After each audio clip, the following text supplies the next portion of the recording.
Vous écoutez France Culture.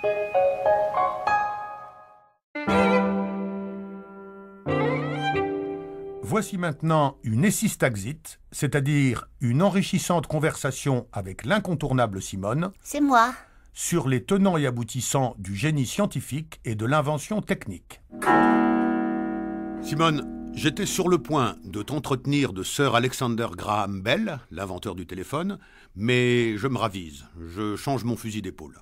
Et pourquoi? Parce que Graham Bell est déjà bien assez célèbre. Nous aurons tout le temps de reparler de lui une autre fois. Je préfère consacrer le trop bref temps qui nous est imparti à célébrer un inventeur bien plus obscur, tellement obscur que tu n'en as sûrement jamais entendu parler. Qui s'appelle? Jonathan Lambertini. En effet, jamais entendu ce nom-là. C'est un Italien? Non, un Norvégien, natif de Larvik. Enfin, des faubourgs de Larvik. Oh, allez, passe-moi les détails, on n'a pas la nuit devant nous. Il a inventé quoi, Jonathan Lambertini? Il a inventé le protobarion de jardin à boule jaune. Tiens. Tu vois ce que c'est? Non. Je dois admettre que non. Je dois même admettre que pas du tout. C'est pourtant pas bien difficile à deviner.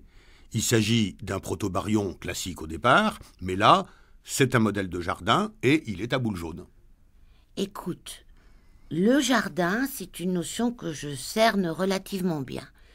Les boules jaunes, je crois que je vois ce que c'est.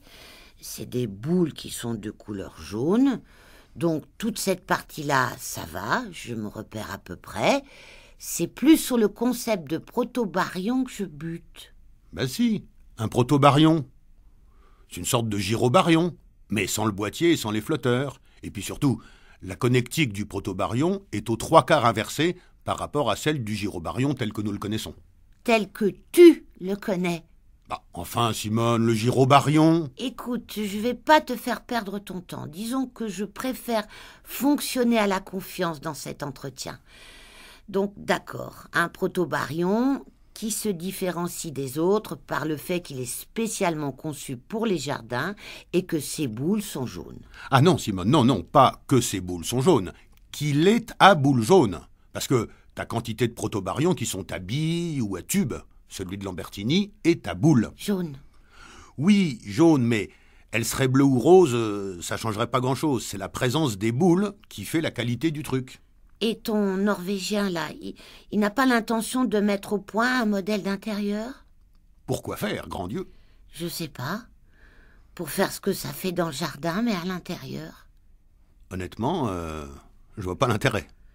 Là-dessus, je te rejoins. Sauf que moi, je vois pas non plus l'intérêt du modèle de jardin. C'est sûr, un modèle de jardin à tube, c'est zéro. Mais à boule... Et à boule jaune, qui plus est. Ah non, Simone, non, tu fais une fixation sur le jaune. Mais je t'ai dit tout à l'heure que ça n'avait pratiquement aucune incidence sur le fonctionnement du protobarion. Ah oui, ça me revient. Et alors, Jonathan Lambertini, quand il a voulu informer l'Académie des sciences de Norvège de son invention, il a fait comment? Il leur a téléphoné, tout simplement. Ah, il a un téléphone? Oui. Et c'est qui l'a inventé, le téléphone? C'est Graham Bell, pourquoi? Pour rien. Pour changer de conversation 2 minutes.